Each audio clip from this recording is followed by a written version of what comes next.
Muy buenos días y bienvenidos a una nueva sesión de IAF más cerca. Hoy, 12 de mayo, teníamos previsto celebrar la gala del Foro Pilot en su 20º aniversario, pero el COVID nos ha obligado a aplazarlo hasta mediados de septiembre.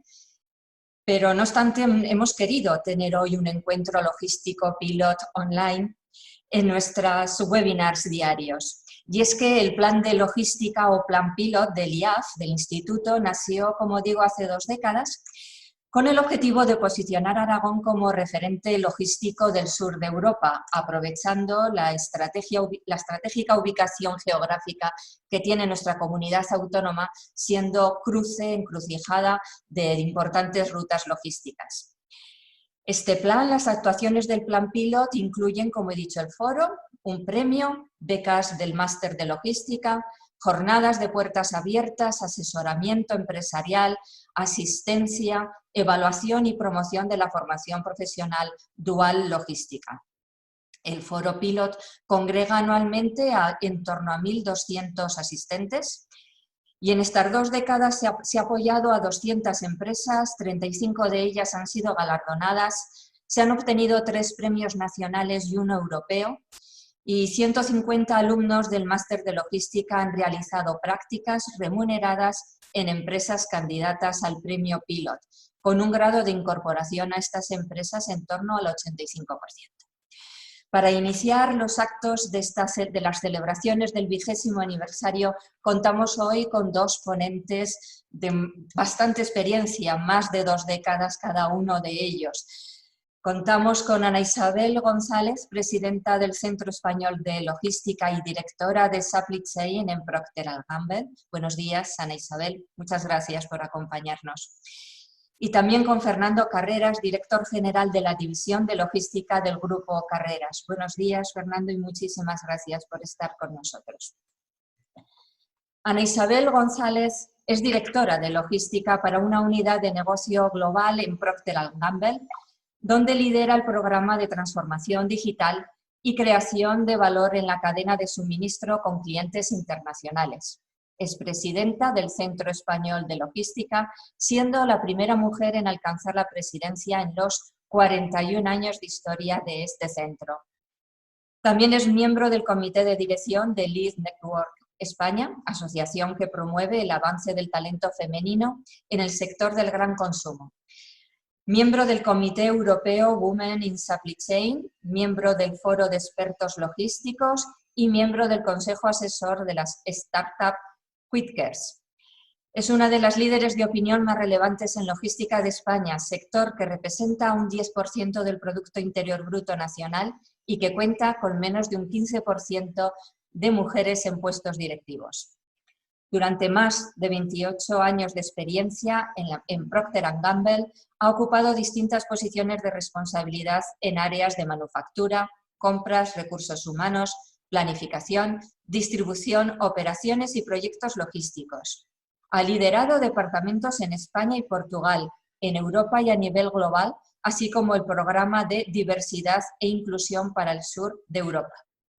En 2017 fue elegida profesional del año por la publicación Logística Profesional. Ha recibido en Procter & Gamble el premio Magnus, máximo reconocimiento a nivel mundial en la función de logística, y el premio Nautilus, galardón que reconoce su contribución en logística en España. Colabora habitualmente como articulista y ponente en distintos foros de industria y ha realizado aportaciones en publicaciones destacadas. Es licenciada en Ciencias Químicas por la Complutense de Madrid, con formación de posgrado en INSEAD y MIOTI. Completó su formación en Francia y Dinamarca y es becada por la Unión Europea y por la asociación IASTE. Fernando Carreras Lario es director general de la División Logística del Grupo Carreras, nacido en Zaragoza y licenciado en Derecho por la Universidad de esta ciudad. Es máster MBA por el IES. Se incorpora desde la fundación en 1990 a la División Logística de Carreras, empresa líder en España y Portugal, que gestiona en la actualidad todos los eslabones de la carrera de suministro. Fernando Carreras es vicepresidente de UNO, la patronal del transporte y la logística, y ha sido profesor del Máster de Logística de la Universidad de Zaragoza. y ponente en coloquios y eventos especializados. Actualmente es consejero delegado del Grupo Carreras Logístico. Es un grupo fundado en 1933 que es operador logístico integral y que ofrece servicios en todos los eslabones de la cadena de suministro, es decir, transporte nacional e internacional, almacenaje, distribución, manipulación, copacking, paletería, consultoría logística, tránsitos aéreos y marítimos y gestión de aduanas e internacionalización comercial. Cuenta con una flota controlada de más de 1.000 vehículos y una red de almacenaje de más de 500.000 metros cuadrados en 46 instalaciones. En la empresa trabajan más de 2.000 empleados, siendo el operador líder en el sector del gran consumo en España y Portugal. Carreras cerró el año pasado, 2019, con una facturación conjunta de 262 millones de euros. Cuenta con filiales en Francia, Italia, Portugal y Rumanía. Muy buenos días a los dos. Cuando quieran, Ana, puedes empezar. Bueno, pues muy buenos días a todos. A ver qué me pongo en la presentación. A la audiencia, a todos los que estáis en el Instituto Aragonés de Fomento, gracias por la invitación, por esta iniciativa más cerca y enhorabuena por vuestro aniversario del Foro Pilot. Como todos hemos experimentado, ¿no?, y estamos de alguna manera sufriendo, pues el COVID ha supuesto un impacto repentino, un impacto inesperado que ha condicionado pues, prácticamente todos los aspectos, ¿no?, de nuestra vida, empezando por el sanitario y continuando pues, con el profesional, la actividad económica, social, política, prácticamente todos los ámbitos, ¿no? Y creando lo que algunos llaman nueva normalidad. A mí no me gusta ese término, no creo que en la situación que estemos ahora podamos considerar que es normal, pero sí es verdad que ha configurado una nueva realidad, ¿no? Y es la realidad a la que hoy nos estamos enfrentando. La cadena de suministro no ha sido ajena a todo este impacto y lo que yo quería compartir este ratito con todos vosotros es unas pinceladas. Podríamos estar hablando muchísimo de este tema, pero pues unas líneas que vemos generales desde el Centro de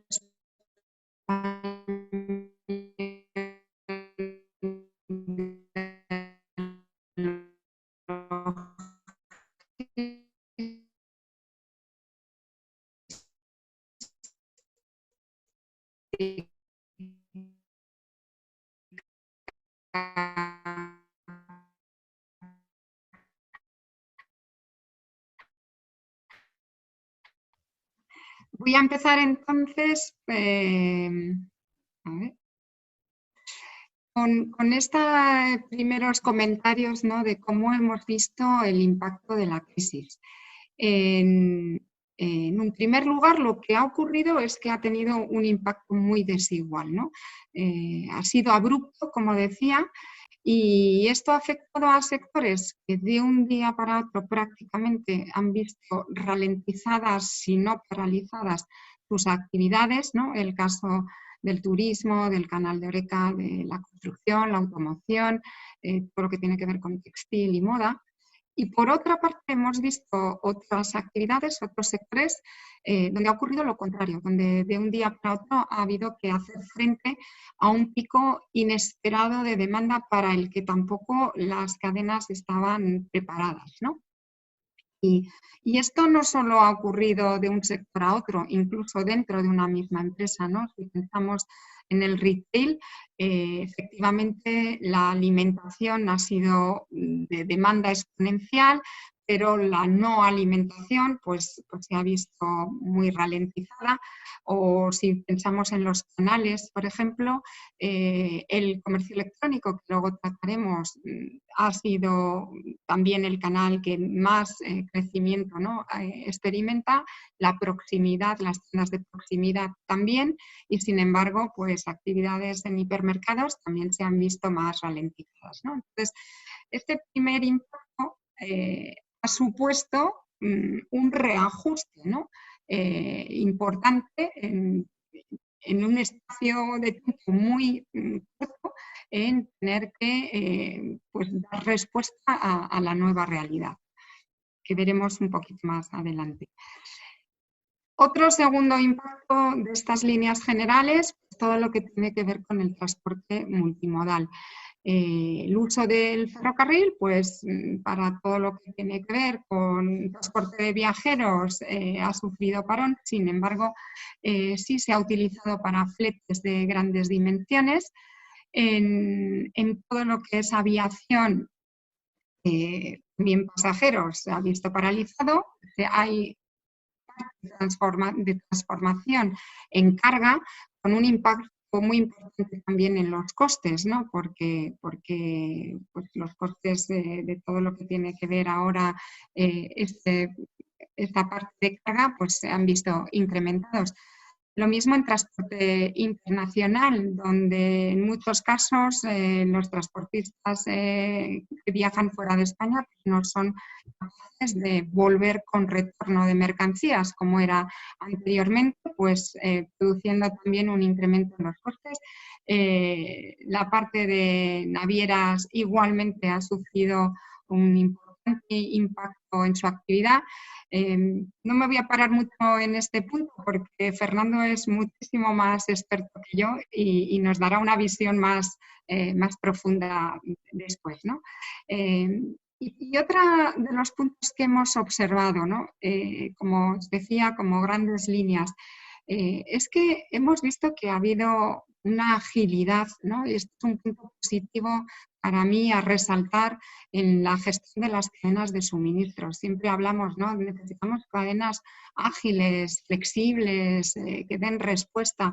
Este ha sido un momento de la verdad para nuestras cadenas y si bien hay otras cuestiones que trataré más tarde, como la famosa resiliencia, la gestión del riesgo, en la que pues, hay muchas oportunidades que se han puesto de relevancia, yo creo que sí que hay que resaltar la agilidad, porque hemos sido un ejemplo, ¿no?, en muchos aspectos de conversión y bueno, puntual, pero pues hemos visto cómo desde sectores como la automoción, la aeroespacial, la perfumería y cosmética, nos hemos puesto a producir cosas que no eran las habituales, como mascarillas, gafas, respiradores, pantallas, como por ejemplo pues la industria del cemento se ha puntualmente transformado en gestión de residuos, etcétera, ¿no? Aquí, por ejemplo, por ilustrar un poco en la empresa en la que yo trabajo, Procter & Gamble, hemos seguido operativos porque somos fabricantes de bienes de consumo y hemos estado considerados productos esenciales, pero hemos tenido que ponernos a producir pues, soluciones hidroalcohólicas, ¿no?, para las manos, empezando por los protocolos de seguridad e higiene para nuestros empleados. Y lo hemos hecho en varias plantas del mundo. Y cuando vayamos incrementando esa capacidad, pues no solo para nuestros empleados, sino también para poder colaborar, ¿no?, con hospitales o entidades sanitarias. Y lo mismo con las mascarillas. Pues nos hemos puesto a producir en varias plantas del mundo mascarillas para poder dar respuesta a las necesidades de seguridad que teníamos con nuestros empleados y que de la misma manera cuando tengamos esa capacidad a su máximo pues podremos también colaborar externamente, ¿no? Otro ejemplo de agilidad fuera ya del ámbito de la empresa, pero sí en la Unión Europea, pues es abrir esas vías verdes, esas green lines, ¿no? A los vehículos que transportaban mercancía que venía a Europa y que en el cruce de fronteras, pues si no se hubieran abierto, de hecho al inicio lo que había eran unas colas en determinados países enormes de vehículos, ¿no? Con la burocracia y con burocracia añadida, ¿no? por garantizar un poco la gestión de la crisis, pero el hecho de que se hayan tomado decisiones de abrir vías verdes pues ha facilitado todo el flujo, ¿no? de transporte hacia nuestros países, en concreto hacia España. Bueno, pues un poco con estas tres grandes áreas, ¿no? de impacto que hemos experimentado en la cadena de suministro, donde vemos tendencias que son tendencias hoy y que van a ser claramente a futuro, ¿no? En el medio y en el largo plazo. Bueno, me voy a parar en 5 de ellas para poder dar esta perspectiva, ¿no? de mirando un poco ya al día después. La primera es que pues esta crisis ha sido lo que en inglés se dice un torture test, ¿no? Un test de tortura para muchas de los, o prácticamente para todas las cadenas de suministro, sobre todo para aquellas que han visto ese pico de demanda, ¿no? Incrementado de manera exponencial. Y eso ha puesto de relevancia varias cosas, ¿no? Y hace que, por ejemplo, una de las áreas de relevancia ha sido pues, la dependencia de proveedores, a lo mejor en algunos casos, las redes de suministro globales, y ha hecho que en general pues, se piense, ¿no? y se tenga que volver a mirar cuál es la red de aprovisionamiento, la red de sourcing, cuál va a ser la estrategia de diversificación de proveedores que va a necesitar mi cadena de suministro o mi compleja red de suministro en el balance que hay que encontrar entre eficiencia y gestión del riesgo, ¿no? Y ahí, pues, desde búsqueda de fuentes de aprovisionamiento alternativas, contar con más proveedores, o se están pensando también en esa creación de stocks estratégicos de material sanitario a nivel europeo. De hecho, esta crisis a algunos países, ¿no? Pues sí, les pilló con stocks estratégicos a nivel nacional, el caso de Alemania o de Finlandia. Y son cuestiones, como decía, pues que ahora están más que nunca encima de la mesa, formando parte de cuál debe ser mi estrategia en tanto a proveedores y red de aprovisionamiento, ¿no? A futuro. Una segunda tendencia clarísima, el auge del comercio electrónico, ¿no? Esta ya se veía. El comercio electrónico era el canal que más crecimiento experimentaba ya anteriormente a la crisis. Sí que es cierto que todavía el porcentaje de comercio electrónico, y en concreto en España, pues era un porcentaje pequeño, con mucho crecimiento, pero todavía pequeño. Y esta crisis pues ha acelerado, ¿no? Y lo vemos y seguramente somos todos usuarios, como en determinadas categorías de producto pues el volumen ha sido multiplicado por 4 o por 5, ¿no? Y aquí sí que pensamos que esto no va a ser coyuntural, es una transformación estructural, se quedará para ser un canal mucho más relevante. Y trae consigo también pues, el que tengamos que abordar temas que ya eran críticos cuando hablábamos de comercio electrónico, ¿no? Como la distribución urbana de mercancías. Ha habido un pico tremendo, las empresas, algunas estaban muy diseñadas como Amazon para ello, otras empresas pues en tiempo récord han hecho acuerdos para poder llegar, ¿no? y han puesto nuevas soluciones logísticas y han tenido que hacer trasvase de sus propios recursos, ¿no? Como os decía, distribución, pues a lo mejor de todo lo que es no alimentación, han distribuido recursos a alimentación, llegando a acuerdos con nuevos partners para la distribución de la última milla. También es cierto que eso se ha hecho en un entorno en el que no había tráfico, el cliente estaba en casa esperando la recepción y se daban unas condiciones en una parte de todo lo que tiene que ver con distribución urbana de mercancías más óptimas. Cuando volvamos, ¿no?, a tener una actividad más cercana a la anterior, estas cuestiones tienen que abordarse, pues, yo creo, con más importancia que nunca y buscar estas soluciones que garanticen la sostenibilidad en el reparto de mercancías, ¿no?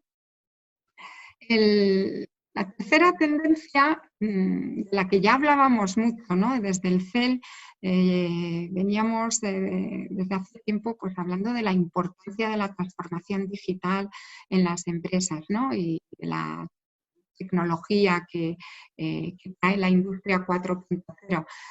Pero es cierto que esta primera parte de la crisis, pues a las empresas que tenían más digitalización, ¿no?, las ha pillado mejor preparadas, ¿no? Y eso lo hemos podido constatar y yo pues con mis clientes también en cómo a través de los datos, ¿no?, allí donde se compartía datos, donde podíamos tener soluciones que nos permitían analizarlos, también hemos podido tomar decisiones de reaprovisionamiento más rápidas, ¿no?, y mejores decisiones. Pensamos que va a tomar mucha más relevancia todo lo que tiene que ver con trazabilidad, incluso pues, podemos llegar a hablar de trazabilidad higiénica en la alimentación, todo lo que tiene que ver con flexibilidad, eficiencia y en ese sentido la digitalización y la automatización también cuando hemos visto, ¿no?, la importancia del impacto en los recursos humanos y la complementariedad, ¿no?, de los procesos en manufactura y en almacenaje, pues será otra tendencia importante. Y no me quiero olvidar de la ciberseguridad, ¿no?, cuando hablamos de todo esto, porque también ha sido un momento en donde hemos estado siendo alertados y preparados porque había más ciberataques, ¿no?, que en otras circunstancias y será algo que tengan que trabajar desde luego las cadenas de suministro. Otro área importante, colaboración y lo uno a sostenibilidad, ¿no?, porque de alguna manera pues, van un poco de la mano.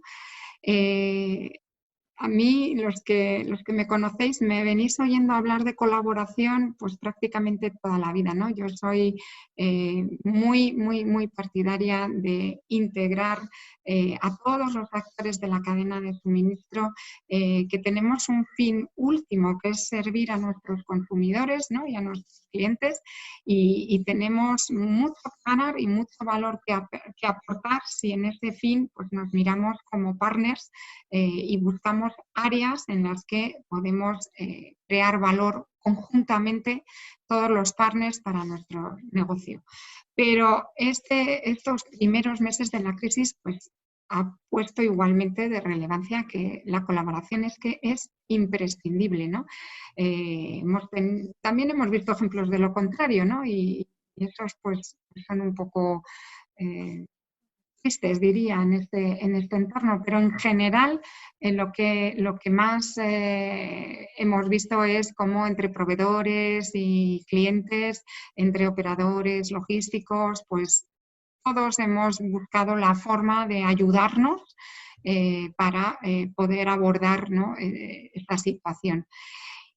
Y en los consumidores hay ya desde hace tiempo también un interés creciente por todo lo que tiene que ver con la sostenibilidad y el medio ambiente, ¿no? Y qué duda cabe que las cadenas de suministro contribuyen de forma importante. A futuro, colaboración y sostenibilidad van a ser elementos clave. La sostenibilidad va a estar en nuestros scorecards.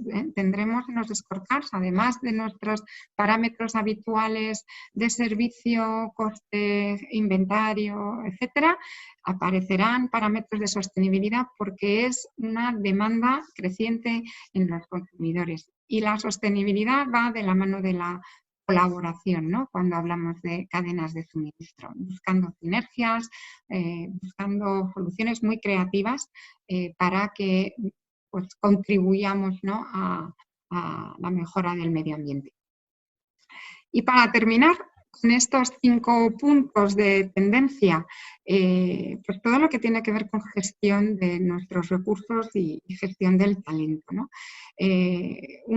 En esta primera fase del impacto de la crisis, yo diría que retener talento se ha demostrado algo importante porque ha habido que hacer frente a situaciones y seguimos haciendo frente y seguiremos a situaciones muy complejas, con mucha incertidumbre, dificultad para hacer un forecast. Estamos trabajando haciendo escenarios, moviéndonos en función de los datos, de la información, de la evolución, pero qué importante es, ¿no? el talento en estos momentos. Pero también cuando hablamos de talento a futuro, ¿no? Todo lo que tenga que ver con nuevos perfiles, pues habilidades que ya surgían, ¿no? Y que desde el Centro Español de Logística pues ya tratamos de dar respuesta desde la formación a esas habilidades, pero qué duda cabe que vamos a necesitar perfiles profesionales adaptados a nuevas tecnologías, con esa mentalidad colaborativa, a gestión de equipos en un entorno que probablemente el teletrabajo, que ha sido otro de las situaciones que se han acelerado, pues quedará, ¿no? en convivencia con una forma de trabajo presencial y va a haber que gestionar equipos, ¿no? en otros ambientes presenciales y virtuales. La importancia de la motivación y también, pues, obviamente, pues, todo lo que tiene que ver con la seguridad, que es la primera, el primer objetivo para las empresas, la seguridad de nuestros empleados. En resumen, con esto termino, ¿no? A mí me gusta una frase que se oye en estos días que en inglés dice "never miss a good crisis", ¿no? No desaprovechemos una crisis, es una situación compleja, difícil, pero es una situación también que trae oportunidades y en el no desaprovechar una buena crisis está ser capaz de identificar esas oportunidades y de anticiparnos para, en nuestro ámbito, del que hoy hablamos, cadena de suministro, pues gestionar cadenas de suministro resilientes, ¿no? que ante el impacto se vuelven a adaptar, capaces de gestionar más, con más anticipación que reactividad las situaciones y el riesgo, ¿no? que conllevan. Y resumiendo, pues sería en esas tendencias, ¿no? que hemos hablado de estrategias de sourcing, estrategias de gestión de proveedores, auge de los nuevos formatos, el comercio electrónico que conlleva la distribución urbana de mercancías, auge de esas tiendas de proximidad, todo lo que tiene que ver con transformación digital y la automatización, la importancia de la colaboración y de la sostenibilidad y de la gestión de y la formación del talento. Pues muchísimas gracias, esto era lo que quería compartir hoy con vosotros.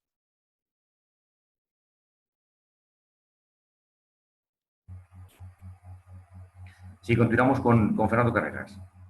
Muy bien. Pues buenos días a Ana, a Pilar, a ti también, Jesús, y a todas las personas que están en este evento.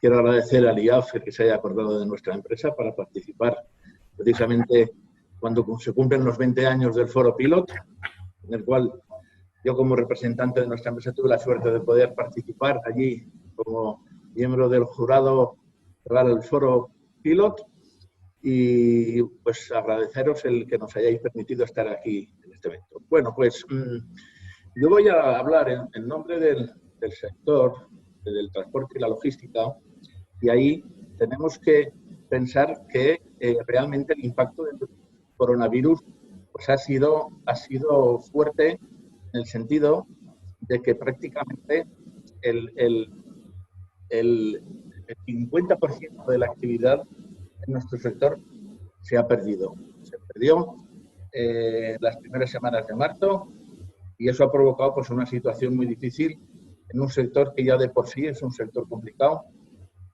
con las únicas excepciones de que los operadores más especializados, como afortunadamente en nuestro caso, en gran consumo y en e-commerce, pues sí que han sido capaces como sector de mantener e incrementar la actividad. El sector, nuestra sociedad ha vivido una crisis muy grande con el coronavirus que nos ha afectado en todos los sentidos, y en la cadena de suministro, pues centrándonos ahora ya en lo que es la cadena de suministro de gran consumo, pues también impactó en el sentido de que después de aquella manifestación del estado de alarma, pues la gente empezó a comprar y a acaparar bienes de gran consumo y tuvimos en las compañías una situación operacional muy complicada. Ahora han pasado casi 2 meses y no nos acordamos, pero en aquellos momentos realmente se generó una situación de miedo, de dificultad, y el sector logístico pues es un sector que necesita la presencia de las personas en los puestos de trabajo.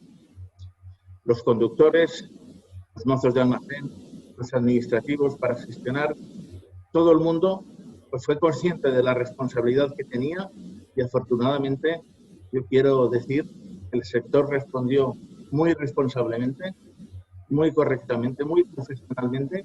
La gente acudió a sus puestos de trabajo y se consiguió mover las cadenas, ¿no? Yo os voy a contar cómo vivimos desde nuestra empresa la situación cuando empezamos a mover las cadenas de suministro. En un primer momento tuvimos que tomar medidas organizativas en el personal, en los centros y operacionales.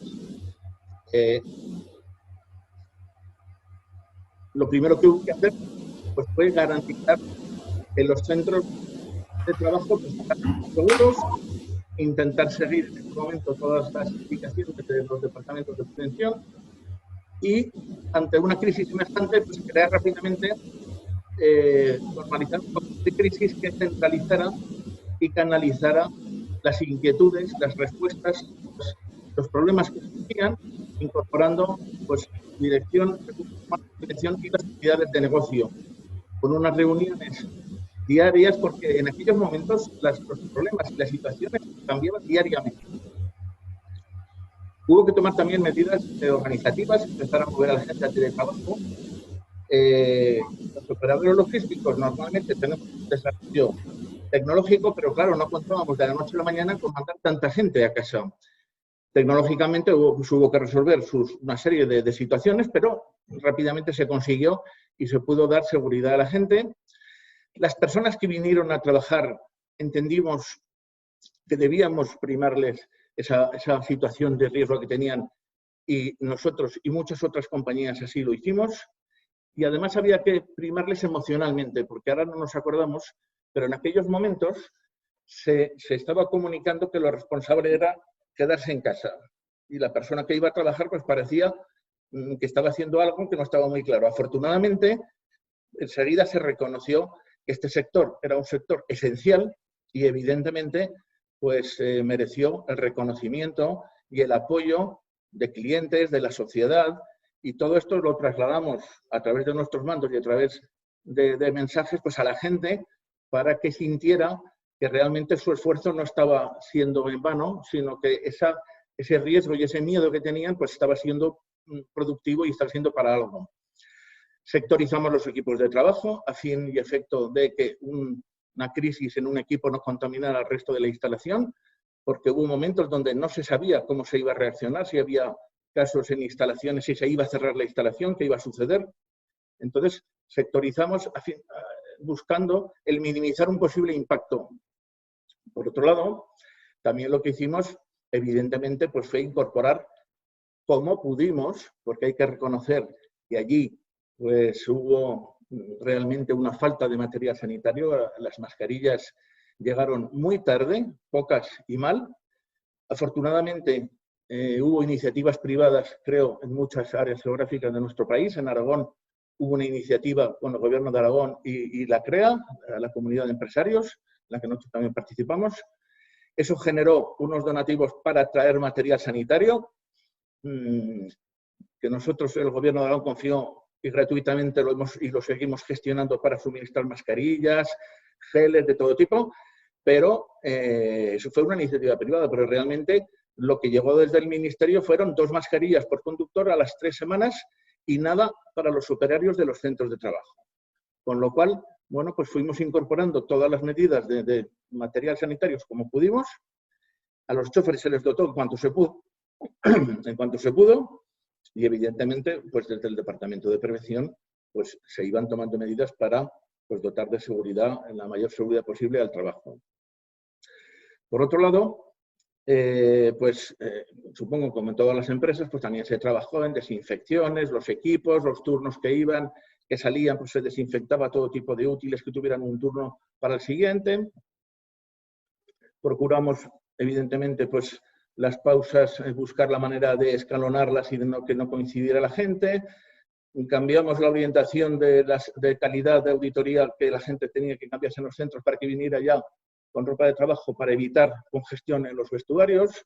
Los cambios de turnos hicimos salir un poco antes a los primeros turnos y venir un poquito después a los siguientes para que no coincidieran.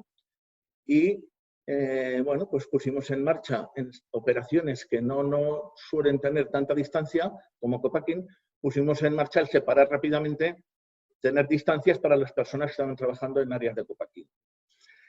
Operacionalmente,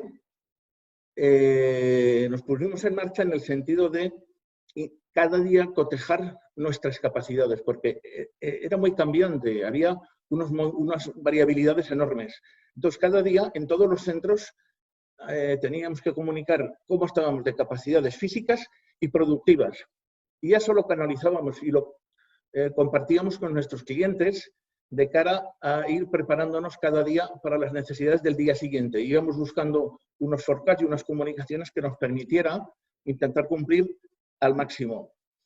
En aquellos momentos también había incertidumbre respecto a si iba a haber provisión regular de materiales que normalmente no te preocupas por ellos, pero que en ese momento cobraron mucha importancia. Por ejemplo, pues film de retractilar, pallets, repuestos, terminales, combustibles de las impresoras. Si tú te quedas sin impresoras, se para el almacén. Bueno, pues ahí nos pusimos en marcha y conseguimos unos stocks. Y aquí empezamos en lo que decía antes Ana de lo que es la gestión colaborativa. Nosotros creo que lo que nos ayudó mucho fue un trabajo muy intenso, muy transversal con nuestros clientes y con nuestros consignatarios. En primer lugar, con nuestros clientes, donde con sus departamentos de logística compartimos la problemática real, la problemática que nos íbamos a encontrar cada día. Nosotros les transmitimos, lógicamente un operador no es de chicle y tiene unos límites, pero esos límites se pueden gestionar, se pueden establecer prioridades. No todas las referencias son iguales, no todos los consignatarios son iguales.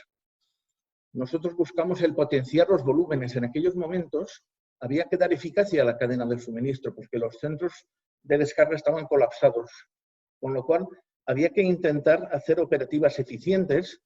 Montamos filtros internos de común acuerdo con nuestros clientes para ir demorando aquellos pedidos de un picking intensivo. Son pedidos que ocupan muchos recursos de personal y además muchos recursos de transporte porque la densidad de esas preparaciones con mucho picking es muy baja versus cuando trabajas con paletas enteras. Entendimos que la necesidad de la sociedad no era en esos momentos tener todos los formatos, todos los sabores. Había que ir a las SAS, porque había un posible problema de desabastecimiento. Ahí no podíamos andarnos con pequeñas... había que ir a lo seguro, a las referencias AS, a las referencias estrellas, aquellas que no podían faltar. Entonces, eliminamos también muchos condicionantes que en situación de normalidad exigen los consignatarios de cara a buscar la mayor eficiencia operacional, porque había un auténtico problema de congestión en las grandes superficies. Tenemos que entender que el mundo de la distribución moderna, como todas, pues en las empresas hay diferentes capas.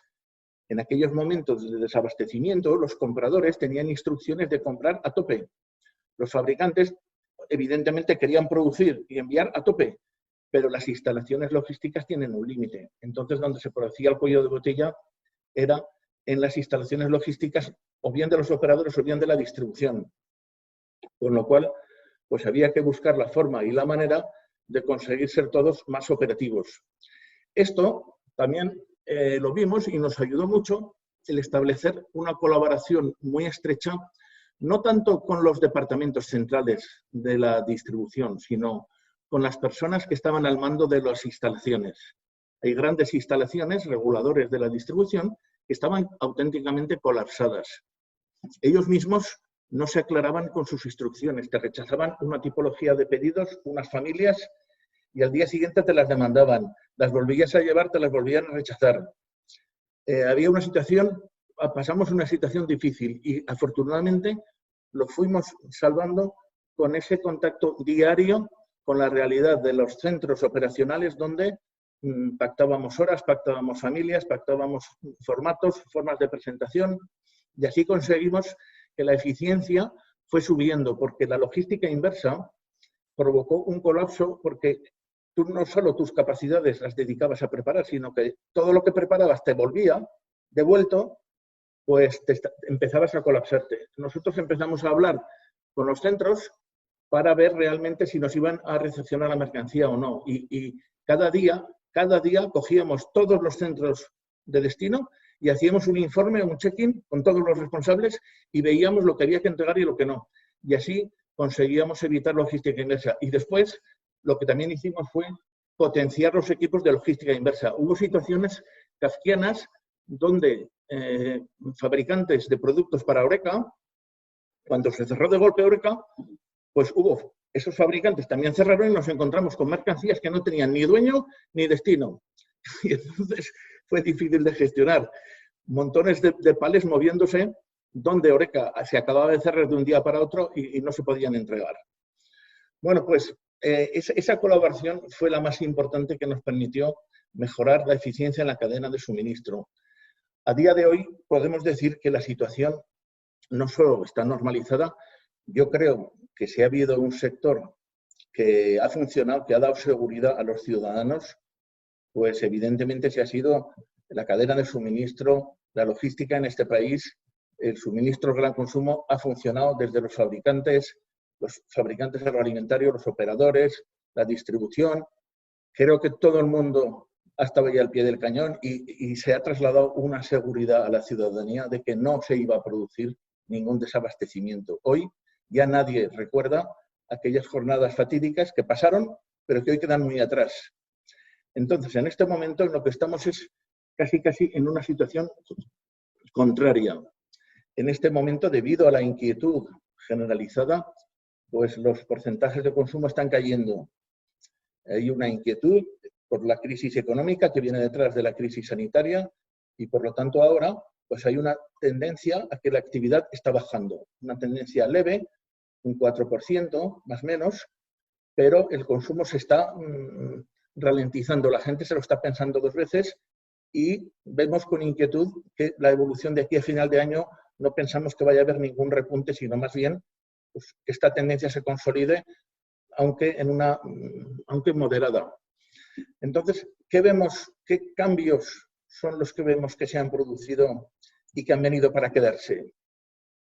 Pues la primera tendencia que vemos, que es un cambio que nos alegra mucho, es un cambio en la cultura presencial, tanto internamente como externamente. Es decir, anteriormente, si yo hubiera querido ir a ver a Ana González para hablar de Procter, no le hubiera citado por Teams ni por Zoom, sino evidentemente para mostrar interés ibas presencialmente.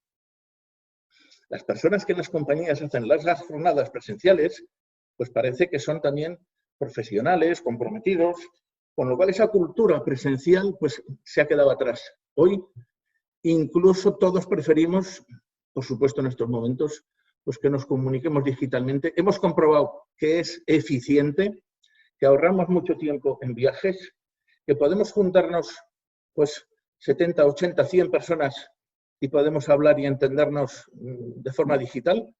Y creo que tendremos que reflexionar las empresas para cómo sacamos partido de esta situación en beneficio pues, de la eficiencia y de todas las compañías, ¿no? Esto ha traído también, esta crisis del coronavirus, un incremento, una mejora en la digitalización. Todas las compañías nos hemos lanzado a facilitar el teletrabajo, a desarrollar herramientas de videoconferencias, de teletrabajo y a tener en la cabeza la digitalización. No hay otra, porque lo que también viene y a medio plazo queremos que va a ser así, bueno, a corto plazo es una caída de actividad. Con lo cual no queda más remedio que si la actividad baja, pues no hay otra que mejorar en costes, en estructuras, en eficiencia y algo que ayuda mucho a mejorar en este sentido es la cultura colaborativa que hacía referencia antes Ana. Es cierto que el pretender seguir trabajando sobre las tarifas es una dialéctica ya agotada. Ya no es cuestión de apretar tarifas, es cuestión de realmente convencernos todos de que la única manera de seguir mejorando la eficiencia es como en plena crisis fuimos capaces de trabajar juntos fabricantes, distribuidores y operadores de forma transversal, viendo toda la cadena, no cada uno ver solo los problemas que se le generan cuando le llegan a los camiones a su muelle, el otro cuando saca los camiones, el otro... No. Viendo todos la cadena, porque lo que importaba, hubo un momento en que todos estábamos solo con un objetivo, conseguir que los productos llegaran a los consumidores. Y eso ayudó a que, por una vez, creo que todo el mundo dejó de lado su interés particular, porque todos en ese momento teníamos muy claro que el interés global era que el producto tenía que llegar a los consumidores. Y nos sentimos ahí en un equipo y creo que eso no hay que perderlo. Por otro lado, coincido también con Ana en que los stocks se decía que eran un mal necesario. Luego se dijo que eran un mal, además, innecesario. No había necesidad de los stocks. Y vamos a buscar allí donde se produce de la forma más barata y vamos a ver solo el coste a corto. Pero no valoramos la robustez, nos olvidamos de la robustez. Y cuando viene una crisis como la que ha venido, pues el haber ido a buscar solo el coste que se ve más barato, pues también tiene inconvenientes. Y esto hace que, bueno, pues tendremos que cada uno revisar el papel de los stocks y ver cómo tenemos que darle pues, más robustez a esas cadenas y posiblemente buscar soluciones de aprovisionamiento más cercanas. Esto se conecta con una tendencia de sostenibilidad que es el local food, donde la gente cada vez más, y esta crisis ha ayudado mucho, valora, empuja, quiere y está dispuesta incluso a pagar más por unos productos frescos, locales, cercanos, sanos, sostenibles, y esa es una tendencia pues, que está en alza. Igual también está en alza el incremento de las ventas online, pero yo quería aquí contextualizar un poco.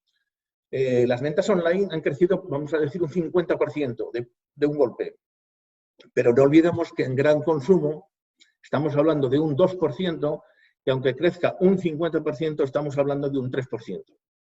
Por otro lado, tampoco nos quedemos con la idea que quienes han crecido son los especialistas online. No, esta crisis ha hecho espabilar, ha hecho ganar capacidad a los retailers tradicionales que han tenido que desplegar herramientas online que en ocasiones le han ganado la batalla a los especialistas online.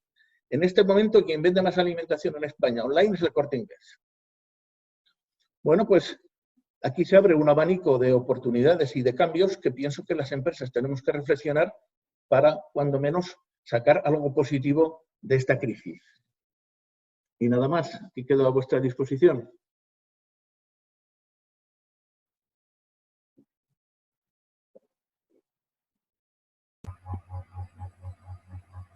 Pues muchas gracias, Ana y Fernando. Antes de empezar el turno de preguntas, si queréis, vamos a hacer un turno de votación de 3 preguntas breves para que todos participemos y respondamos a 3 preguntas muy sencillas. Con lo cual empezamos. La primera pregunta es: ¿cómo cree que le va a afectar la crisis del COVID-19 al sector logístico? ¿Mucho, bastante, poco o nada?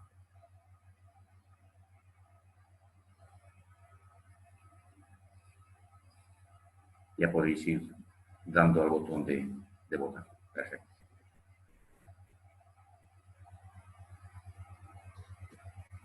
La segunda pregunta es: ¿cómo va a afectar al comercio internacional, a la logística internacional? Y la tercera, si después de 20 años de apuesta logística, ¿creéis que Aragón ya es un referente logístico a nivel nacional e internacional? Acabamos de votar y ha votado más del 50%, 60% de los presentes, 65, 70. Damos un poquito más de margen y ahora vamos a ver ya los resultados de las 3. 75, bueno, finalizamos ya la votación y vamos a ver los resultados. Compartimos los resultados. La primera opción, el impacto en el sector logístico, entre mucho y bastante, pues supone casi el 90 y mucho por ciento. Con lo cual, al sector logístico parece que el impacto va a ser entre mucho y bastante. A nivel internacional todavía es mayor porque el impacto mucho es casi el 60% y bastante es el 42%. Poco o nada es un 0% de respuestas. Y Aragón, como un referente logístico, pues el 96%, no sé cómo vamos en casa, pero el 96% habéis respondido que sí. Con lo cual finalizamos ya la votación. Yo sí quería hacer 2 guiños. En primer lugar, Aragón el año 2000, en octubre del año 2000, firmamos con el presidente del Centro Español de Logística un acuerdo que se llamaba Plan de Innovación Logística y Transporte. De ahí viene PILOT, las siglas de Plan de Innovación Logística y Transporte. Y lo firmamos ante 300 personas, que nos sorprendió porque la logística en el año 2000 era casi hablar solo de transporte y almacenaje. La gestión de la cadena de suministro, supply chain, era un concepto que no se tenía previsto y se asociaba casi la logística pues, a un sector residual en muchas empresas.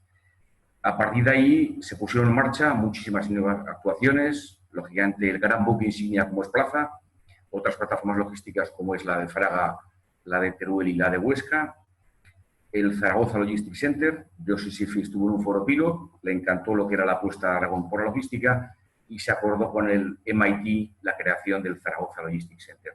Así como la terminal marítima de Monzón, el aeropuerto de Zaragoza ya es el segundo en carga de España, solo después de Madrid. Otros ejemplos paradigmáticos como es el aeropuerto de Teruel, que es el mayor MRO a nivel de mantenimiento y restauración de aeronaves de Europa. Y para ello el CEL ha tenido mucho que ver, sobre todo en aspectos de formación y difusión. Por ello pusimos en marcha el primer máster de logística de Aragón, que luego ya lo lideró la Universidad de Zaragoza, así como mucha formación de primerísima actualidad y primer nivel como es APIX, que era la formación referente a nivel mundial y que el CEL lo lideraba en España. Con lo cual quiero hacer un reconocimiento público a estos 20 años de apuesta y de implicación a nivel personal de todos los presidentes, en este caso de Ana desde que lo es, y del CEL como institución. Y luego a nivel de carreras, tanto de grupo como de Fernando Carreras, también quiero hacer un guiño. En primer lugar porque Fernando fue fundador del primer comité técnico del Pilot y ha estado muchos años apoyándonos.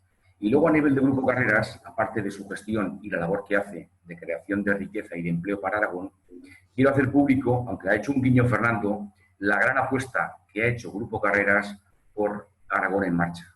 Ellos han puesto a disposición de Aragón su capacidad logística para que todos los EPIs, todas las compras que se han hecho a nivel mundial para la sanidad y para hacer un frente al coronavirus en Aragón, Carreras ha sido el operador logístico con una gran generosidad, por supuesto. Por lo cual, en nombre de la sociedad aragonesa, Fernando y el Grupo Carreras, muchas gracias.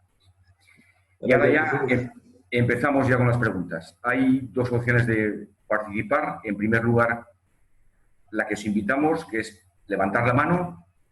Os damos la palabra como panelistas y podéis hacer la pregunta en directo. Y la otra opción es hacer la pregunta por escrito y la vamos formulando a los ponentes. Ya tenemos varias preguntas, con lo cual empezamos ya. En primer lugar, Daniel Merayo pregunta, en un reciente reporte del Board Innovation que analiza el impacto COVID-19 en los distintos sectores, en el consumo masivo, se presenta con un impacto negativo muy moderado y prevé una recuperación en forma de V, que se resolvería en no más de 6 meses, hasta su recuperación. La pregunta es si están de acuerdo con esta afirmación. En caso contrario, ¿cuál es el tiempo que consideran que llevará volver a la famosa nueva normalidad / realidad? Bueno, si queréis, empiezo, Fernando. Sí, claro. Yo creo que es muy general hablar de un comportamiento similar en todo lo que es gran consumo, porque hemos visto que hay diferencias, ¿no? Según la categoría de producto y según los canales. Aquí había ya unas tendencias claras antes de la crisis, ¿no? En los canales de proximidad que eran en crecimiento, el canal de comercio electrónico, los hipermercados, por ejemplo, ¿no? Un canal que sufre un poco en declive. Y lo que yo diría es que algunas de esas situaciones se van a poner, se van a resaltar, se van a acelerar. Y algunas categorías ahora mismo en gran consumo tienen mucha demanda, pero otras no está siendo el caso. Y ahí tenemos reciente la crisis relativamente reciente del 2007-2008, ¿no? Donde vimos cómo aun en gran consumo, siendo bienes, ¿no?, que la gente usa habitualmente, el hecho de que haya un impacto económico reduce consumo en muchas categorías, ¿no? Otras, sin embargo, todo lo que tiene ahora que ver con la sanidad, con la higiene, con la desinfección, pues están sufriendo muchos incrementos. Entonces, volvería un poco a que el impacto, ¿no?, dentro de gran consumo, pues hay que mirarlo granularmente, ¿no? Hay que bajar y mirarlo a un nivel de detalle por categoría de producto, por canal, por distribución. Pero para mí hay una cosa importante.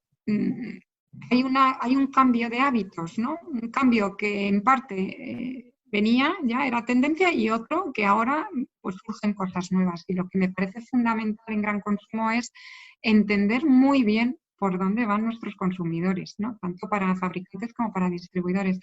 ¿Qué quieren los consumidores, ¿no?, que han aprendido de la crisis anterior, de esta nueva crisis y en la situación que nos encontramos, cuáles son sus demandas a futuro? Porque lo que gran consumo tiene que hacer, en mi opinión, es responder, entendiendo bien, dar respuesta a esas nuevas demandas y esas nuevas necesidades, ¿no? Y yo no me atrevo a predecir si son 6 meses. Ahora mismo es difícil hacer una predicción de tiempo, ¿no?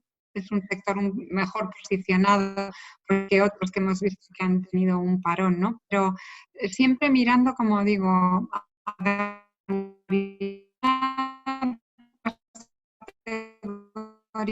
consumidores que vienen nuevos, ¿no? Sí, bueno, yo por mi parte coincido con Ana en que hay que verlo desde cada categoría de producto, pero en términos globales, lo que sí que parece es que el consumo en Horeca no se va a recuperar a corto plazo, este ejercicio parece perdido, y también parece que el turismo internacional tampoco vamos a recibir mucho turismo internacional en este ejercicio, con lo cual yo a nivel de ejercicios diría ejercicio 20, pues una ligera tendencia descendente y ninguna alegría, y ejercicio 21, pues al ataque, a ver qué pasa, vamos a esperar y confiar en que sí que nos recuperemos en el ejercicio 21. Muy bien, pregunta para Fernando. Centrándonos en el sector del transporte y en la figura del gestor del transporte, ¿consideras que va a sufrir algún cambio en su labor diaria? ¿Va a necesitar alguna transformación de la mano con la cadena de suministro? ¿Qué perfil se va a buscar? Bueno, vamos a ver. Es cierto que los gestores de tráfico tradicionalmente están muy asociados a la presencia física en las instalaciones y en contacto con los conductores, con la gestión, pero nosotros en esta época pues también hemos podido compaginarlo con una gestión más en remoto, mixta, que puede permitir pues, una polivalencia entre una situación más cercana, más presencial y una situación más en una situación de teletrabajo. El gestor de tráfico y todas las figuras de los operadores logísticos van a evolucionar en el sentido de tecnología. Necesitamos capacidades de tecnología de gestión de la información eficiente y Aragón tenemos muchos ejemplos y somos una zona pues deseada por todas las compañías de software porque es una zona estable, hay buenos convenios, entonces va a haber una demanda muy grande de puestos tecnológicos. La logística es gestión de la información y la gestión de la información son sistemas y herramientas tecnológicas y herramientas de informática, con lo cual todas las personas que rodean a la cadena de suministro en la faceta que sea, indiscutiblemente van a tener que mejorar sus capacidades tecnológicas y aprovecho para pedir pues, que todas las personas que tengan la responsabilidad de los planes de formación que no se olviden de apostar fuerte por aquellas carreras, formaciones profesionales que aporten a la sociedad personas con conocimiento tecnológico que nos van a hacer falta. Continuamos. Pregunta para Ana Isabel.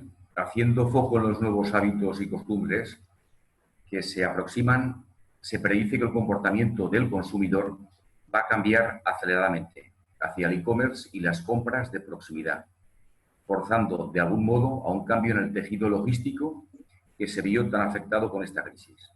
¿Considera que el sector logístico está con capacidad para responder a esta nueva demanda?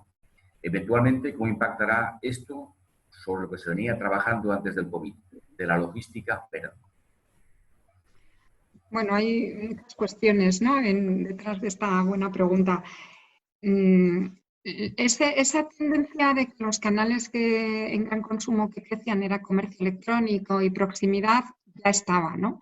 Y lo que ocurre es que avanzaba lentamente y bueno, pues como decía Fernando, el porcentaje es que tampoco era muy grande. Entonces hay muchas soluciones logísticas, pero que las empresas van implementando en función de la escala que tienen, ¿no? Cuando la escala de tu comercio electrónico es pequeña, pues empiezas con unas soluciones de un tipo y según eso va creciendo en volumen, pues se plantean hacer cambios más estructurales, ¿no? en la cadena de suministro.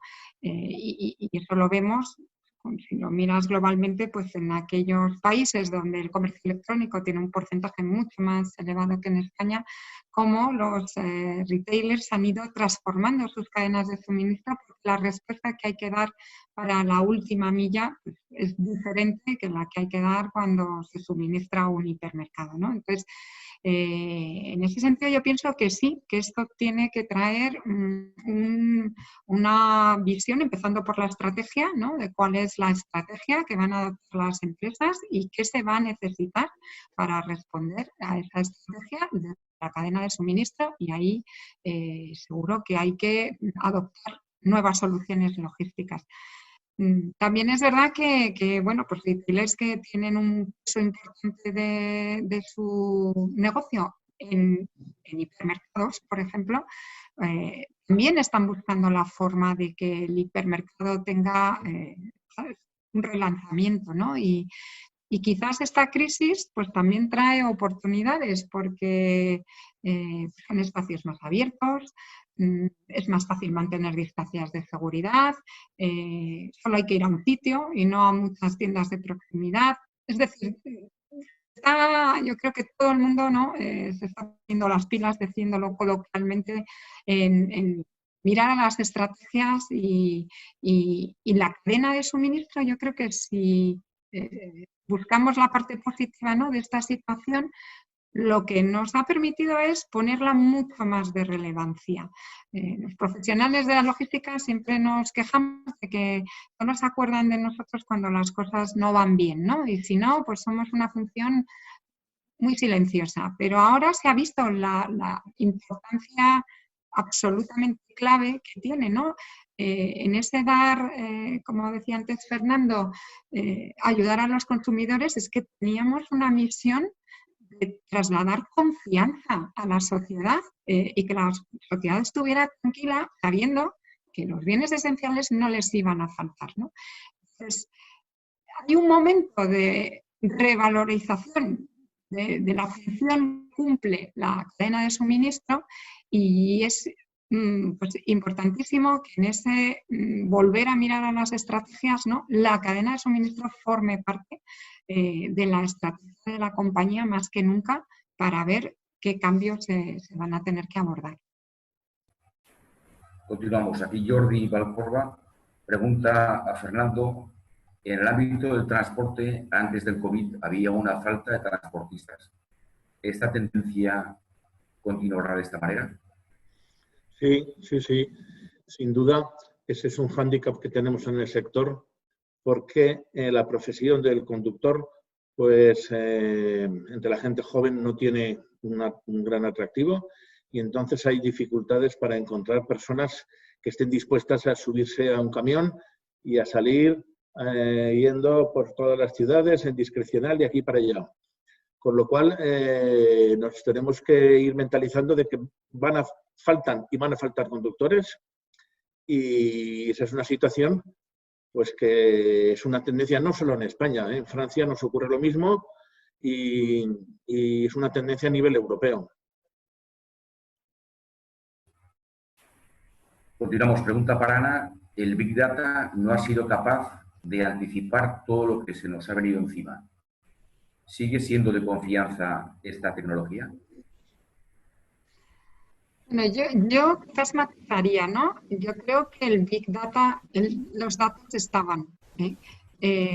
Yo creo que hay que hacer una reflexión de por qué nos pilló todo tan de sopetón. Pues probablemente los datos estaban, pero no se compartían, ¿no? Los datos no eran visibles y para mí es clave. O sea, lejos de decir que el Big Data no ha funcionado, yo pienso todo lo contrario, que ahí donde se han compartido datos y donde ha habido tecnología para tratar los datos y donde ha habido personas expertas en el negocio para entender dónde tenían que servir los datos a la hora de tomar decisiones, la crisis se ha gestionado mucho mejor que cuando eso no había, ¿no?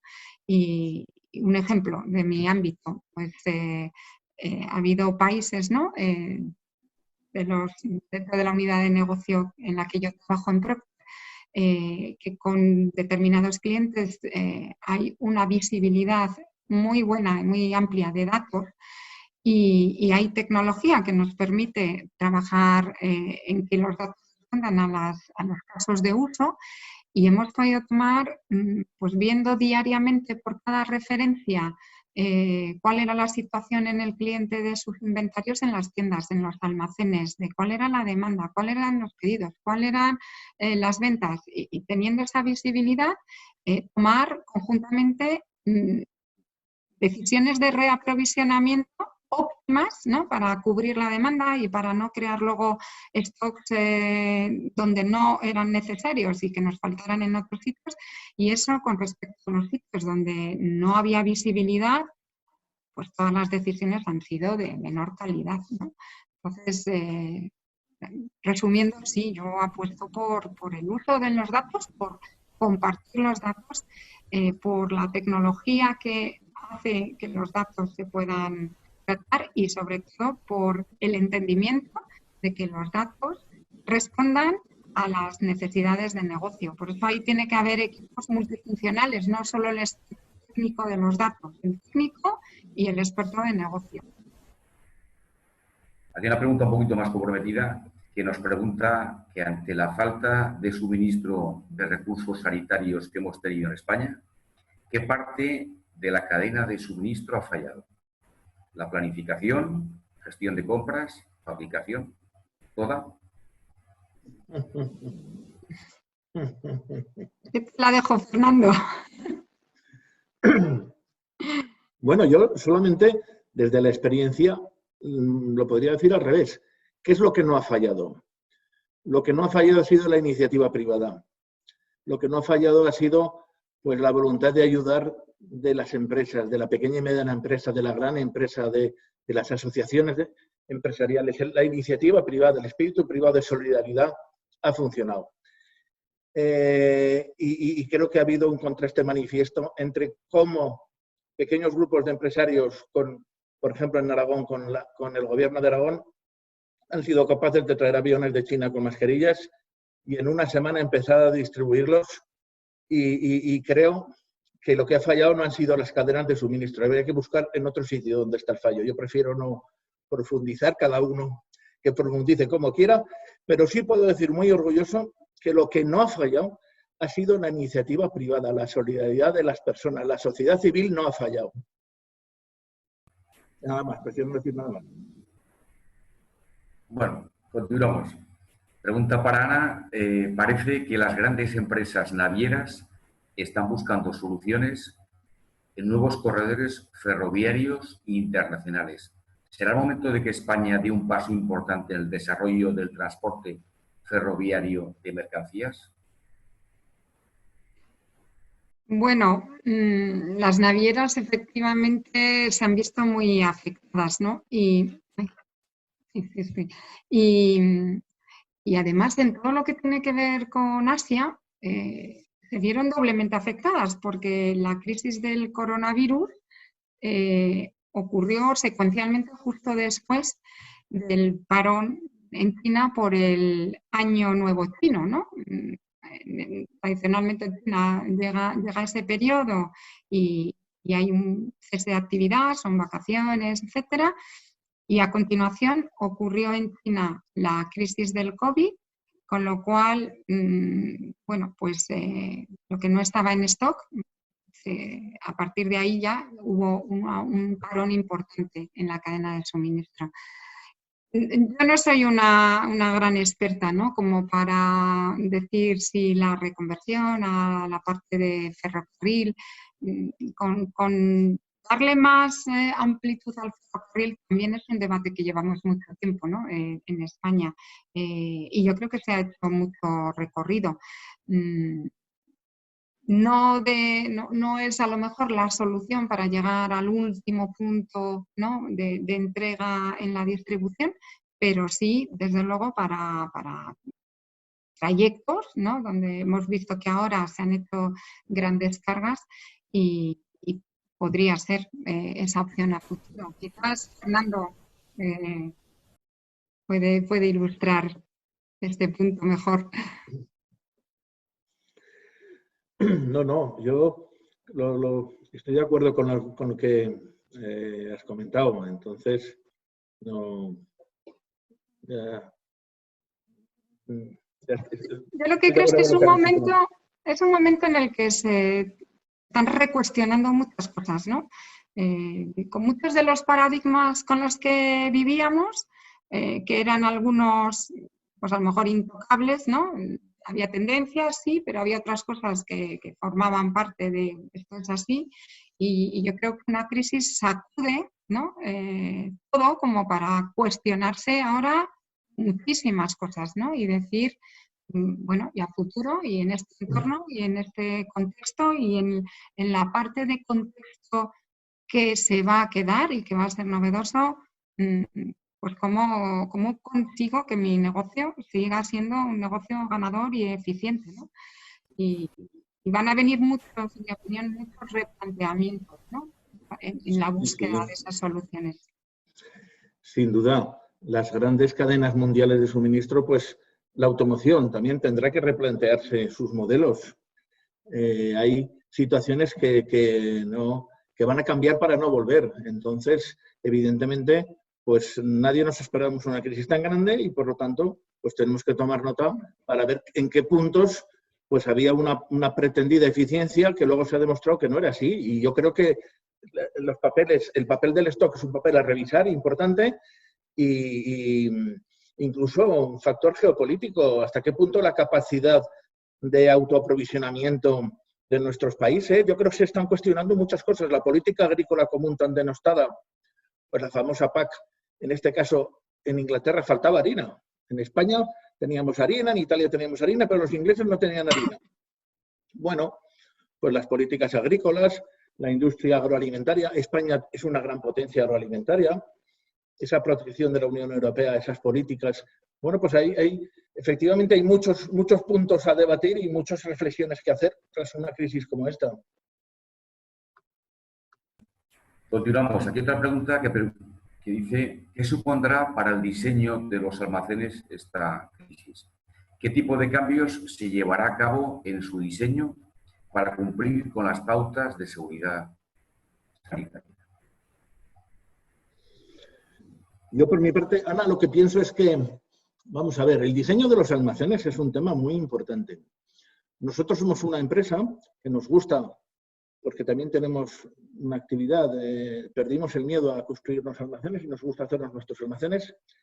Y ese debate se plantea muchas veces. El diseño del almacén tiene que seguir a la estrategia de la compañía, no es una Biblia.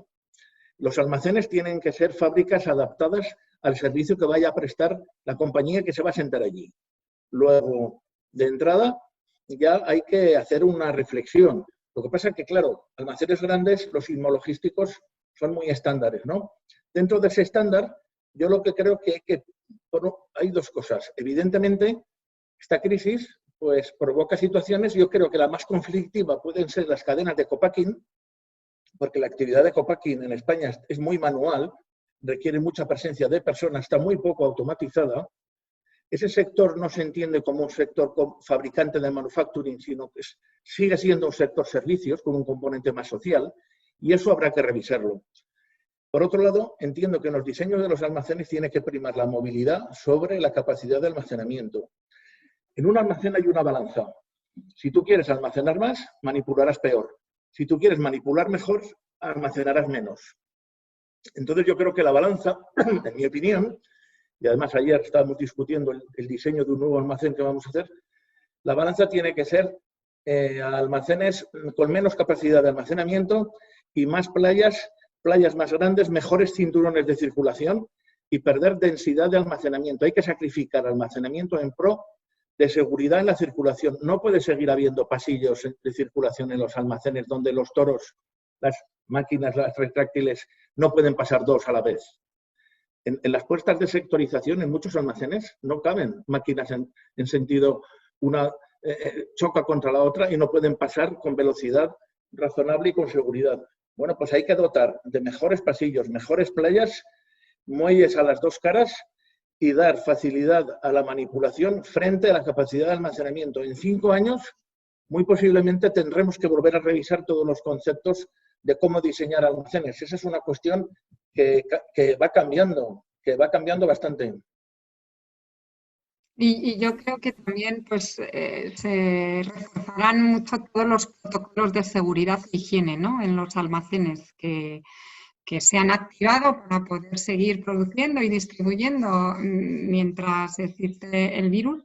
El virus no se erradica, lamentablemente, y hasta que no exista un tratamiento efectivo o una vacuna efectiva, vamos a tener, yo creo que ser tener unos protocolos muy robustos, ¿no?, de seguridad e higiene en los almacenes.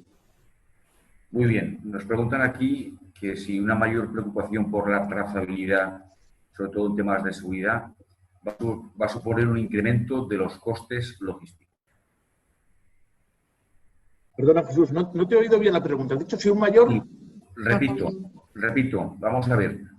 Una mayor trazabilidad por el tema de la seguridad de los productos, si va a suponer un impacto en los costes logísticos. Hombre, de alguna manera sí. Sí, lo que pasa es que hoy, gracias a los sistemas informáticos, pues también puedes gestionar trazabilidad sin que necesariamente suponga un coste operacional mucho mayor. Pero evidentemente, todo lo que es trazar con mayor precisión, pues te va a requerir un mayor control y un mayor coste operacional, que lo solventaremos gracias a desarrollos de sistemas que, bueno, pues permitirán, como hoy permiten, pues seguir a través de las etiquetas, las SCC, las etiquetas en los códigos seriados únicos de un palet, pues hoy en día ya lo puedes seguir por donde quieras y ya no es mucho más coste operacional. Pero al principio, pues sí, lo requerirá subir el coste. Pero no pasa nada, se lo trasladaremos a los fabricantes. Pero yo creo que hay muchos costes pues que han incrementado, ¿no? en estos meses. Es decir, que Fernando lo ilustraba muy bien. Hemos priorizado dar esa tranquilidad a la sociedad y hacer llegar los productos a los consumidores, pero eso ha tenido un coste, ¿no? Y va a seguir teniendo un coste. Y empezando, pues, acabamos de hablar del protocolo de seguridad y higiene, todo ese material, ¿no? Que hay que poner, todas esas nuevas formas de organización en almacenes, eso supone un coste. Entonces, en este volver a mirar y rediseñar y cuestionarse todo, habrá que buscar formas de allí donde se incrementa el coste, pues buscar eficiencias, ¿no? Por otra parte, pero Sí. un impacto. Un ejemplo que todos entendemos es que si en un autobús solo pueden viajar la mitad de los viajeros, evidentemente eso pues duplica el coste. Bueno, pues en un almacén y sobre todo en según qué procesos que hoy son muy manuales, el tener que poner un espacio de separación pues va a hacer que las operaciones van a ser bastante más costosas. Por ejemplo, en copacking. El copacking habrá que repensarlo. Y como copacking, muchas otras operaciones que se hacen hoy en los almacenes, y no solo en los almacenes, en las oficinas no están diseñadas. Nosotros ahora, cuando estamos en la desescalada, bueno, pues de entrada ya tendremos que tomar medidas para adaptar las instalaciones, las oficinas, y no va a haber el mismo aforo, van a caber menos personas, seguro. Bueno, pues evidentemente esto supone un coste, lo que pasa es que con el tiempo buscaremos la manera, como siempre, pues de ir minimizándolo, ¿no?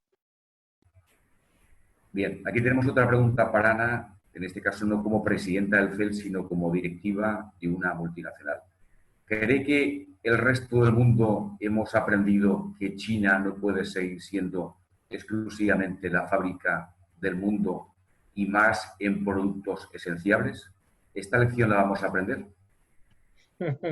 Buena pregunta. Buena pregunta. Bueno, yo muchas veces cuando hago presentaciones y comento un poco, ¿no?, la cadena de suministro de Procter, nosotros tenemos una política de sourcing regional, entiéndase región continente, ¿no? Entonces, pues Europa tiene las fábricas de cada una de las categorías de productos que se comercializan en Europa, según la categoría, pues en distintos países, y abastece a Europa, ¿no?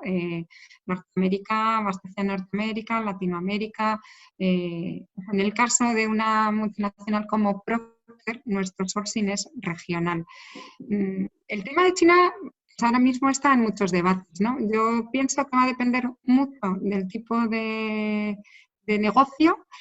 Y no olvidemos que al final hay que encontrar un equilibrio, ¿no? Coste, servicio, calidad, que es el equilibrio, los malabarismos que hacemos los profesionales de logística.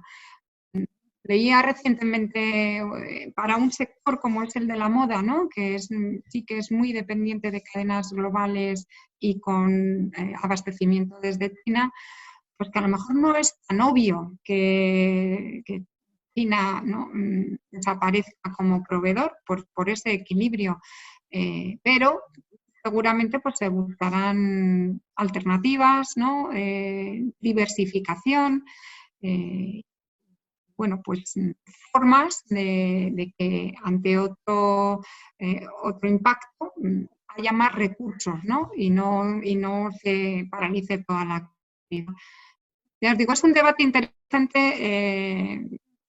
Está por ver un poco, ¿no?, cuál va a ser la decisión, pero va a depender muchísimo de cada negocio. Continuamos, Fernando. Sí. No, simplemente quizás nos habíamos acostumbrado a que el mundo era global y vivíamos todos en paz y en tranquilidad, pero claro, las potencias, los intereses políticos, las luchas económicas están ahí. Y entonces hoy comprobamos pues, que China puede ir en una dirección, Estados Unidos en otra. Y al final, pues yo creo que tenemos que mentalizarnos más de nuestra unidad, que es nuestra Unión Europea, para tener fortaleza, porque no podemos depender de potencias que en un momento dado sus intereses pueden ser contrarios a otros y estar a expensas de que nos puedan pasar situaciones como esta. Hay que hacer otra pregunta que es para los dos. Si el incremento del e-commerce y del comercio de proximidad creéis que nos obliga a repensar la logística de la última milla. Bueno, es que la logística de la última milla ya estaba ahí, ¿no? Y para mí esto es un catalizador, es decir, y desde el CEL, pues Ramón, que muchos le conoceréis, que es un experto en estas cuestiones de última milla y distribución urbana de mercancías, ya lleva mucho tiempo hablando y diciendo cuáles son los factores y a qué hay que responder y trabajando, ¿no?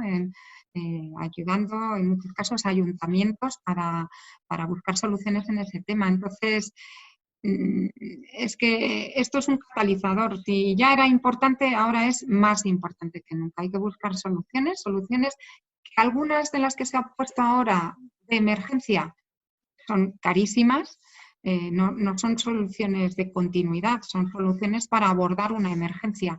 Hay que buscar soluciones que puedan ser sostenibles en el tiempo y no nos olvidemos que tienen que ser compatibles con esa demanda creciente de la sostenibilidad, ¿no? Y el cuidado de nuestro medio ambiente y del planeta. Con lo cual pienso que sí, que en los debates y que en los trabajos y los grupos sobre todo lo que tiene que ver con e-commerce y distribución urbana de mercancías se tienen que acelerar y que va a ser importantísima ahí también la colaboración, ¿no? De todos los que intervienen. Sí, yo también pienso que el tema de la última milla, esta crisis lo ha acentuado por la imposibilidad de la movilidad de las personas, pero es una batalla que estaba abierta y que no se ha acabado aún. En esta crisis se ha comprobado que los retailers, los distribuidores, también saben, cuando ya no hay otra alternativa, saben ponerse la capa de online y saben hacerlo también, ¿eh? Con lo cual, esta batalla pues no está clara. Cada día surgen nuevos modelos, nuevos formatos. Lo único que está claro es que los consumidores no estamos acostumbrando a que nos traigan el producto en lugar de ir nosotros a buscarlo, que nos lo traigan, ¿vale? Pero a partir de allí, ¿cómo se ejecuta? ¿Quién va a hacer la mejor propuesta? Todo eso aún pues está en ebullición y hay mucha gente aún que se puede subir a ese carro y buscar oportunidades y formatos aún por venir. Pero fíjate que ha sido interesante ver en España, ¿no? Algo que en Francia ha tenido desde el principio del e-commerce mucho éxito, que es el famoso Drive en Francia, ¿no? Que aquí, pues porque o nos lo traen a casa o nos gusta ir, apenas había, ¿no?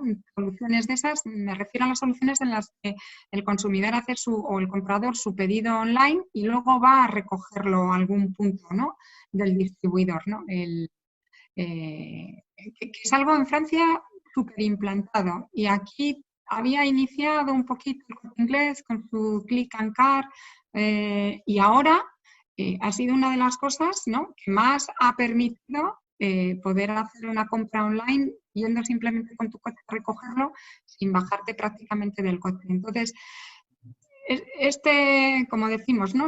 Esta crisis es un catalizador y muchas de estas soluciones, pues que hasta en España no se veían, seguro que van a ser parte de la solución para todo lo que tiene que ver con distribución urbana de mercancías.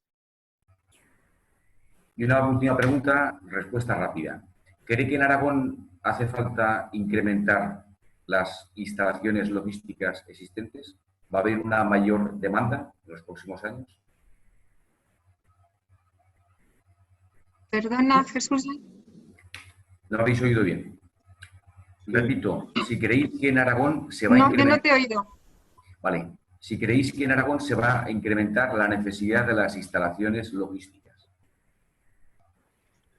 Vamos a ver, en Aragón, en la demanda de suelo hoy, en el mayor polígono de Europa, que tiene casi 12 millones de metros cuadrados, que es Plaza, pues ya no hay terreno. Ha habido que buscar una ampliación de emergencia, una solución supramunicipal que la DGA ha puesto en marcha para que se asiente aquí Amazon. Es decir, demanda hay, suelo hay. Bueno, suelo de demanda de instalaciones de calidad, sí que harán falta instalaciones de calidad, porque lamentablemente, pues igual hay instalación, pero hoy en día la gente quiere instalaciones ya con unas condiciones estándares de otra forma. Las formas de construir y de hacer evolucionan, los edificios evolucionan, los diseños evolucionan, y sí que es posible que una vez que el terreno de plaza ya está acabado, pues la fórmula de Aragón está funcionando. Hay compañías que les gusta asentarse en un territorio que tiene mucha mano de obra, que no tiene conflictividad social, que tiene unos costes razonables, bien comunicado, con un AVE magnífico que nos lleva a todos sitios y con un espacio, que es lo que necesitamos los logísticos, con un espacio importante. Yo cuando vienen clientes de Barcelona alucinan, cuando lo traes a plaza dicen, pero madre de Dios, ¿dónde se ha ido esto? Porque es que en toda la provincia de Barcelona no puedes construir un almacén de 100.000 metros. Y aquí, en plaza, pues lo puedes hacer. Y eso es algo que ahí está, y yo creo que sí, que hoy en día Aragón, con los fondos sismologísticos, pues tienes Madrid, Barcelona, Valencia, Zaragoza. Con lo cual, pienso que sí, que seguirá habiendo demanda. Pues es la hora. Como prueba del magnífico plantel de 2 ponentes que hemos tenido, os puedo decir que el pico de máximos espectadores se ha mantenido hasta el final, lo que da muestra de que tenéis una capacidad de comunicar y un conocimiento de primera línea como éramos conscientes. Ana Isabel y Fernando, es un placer. Gracias por estos 20 años de logística y es un placer seguir apostando por la logística con compañeros de viaje como vosotros. Gracias. Muchísimas gracias. Enhorabuena otra vez y nosotros seguimos colaborando. Muchas gracias, Jesús. Ha sido un placer participar. Ana, ha sido un placer saludarte y charlar contigo y a vuestra disposición. Y gracias a todos los participantes. Gracias a la audiencia.